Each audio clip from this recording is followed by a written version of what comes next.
পুজোর আগেই বাণিজ্যে জোয়ার। পুজোর আগেই রাজ্যে কয়েকটি সংস্থা আসছে। ডানকুনি, মেজিয়া সহ একাধিক জায়গায় শিলান্যাস। রাজ্যে কয়েকটি সংস্থা ব্যবসা করতে আসছে জানালেন শিল্পমন্ত্রী তাপস রায়।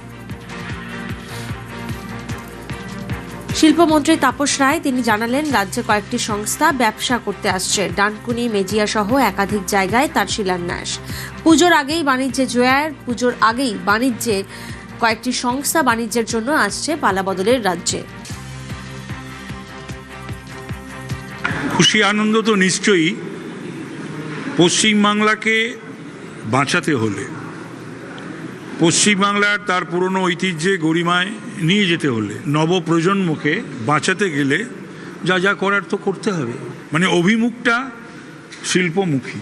বিনিয়োগ করতে দেশের এমনকি বিদেশেরও অনেকেই যোগাযোগ করেছেন, দেখা করেছেন, প্রপোজাল দিয়েছেন যে পশ্চিমবাংলায় তারা বিনিয়োগ করতে চান।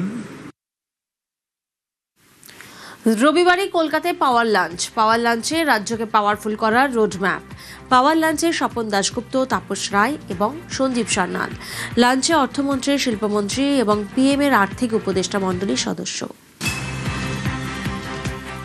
শিল্প বিনিয়োগ নিয়ে আজকে কোনো আলোচনা হয়েছে? হ্যাঁ, নিশ্চয়ই হয়েছে, রোজই হয়। সঞ্জীব ছিল এখানে, সঞ্জীব সান্যাল, তাই জন্য তাপসদার আমি একসঙ্গে মিলে ওর সঙ্গে লাঞ্চ করলাম। আমরা অনেক কিছুই অনেক বিষয়ে আলোচনা করেছি। সামনের দিনে কি কি করতে হবে, আমরা সামনের দিনে অনেক কিছুই করতে যাব। তাই জন্য যত রকম আমাদের অনেক বন্ধু আছে দিল্লিতে, তাদের সবাইকারই সহযোগিতা লাগবে আমাদের, সেই কারণেই একটা লাঞ্চ একটা করেছি।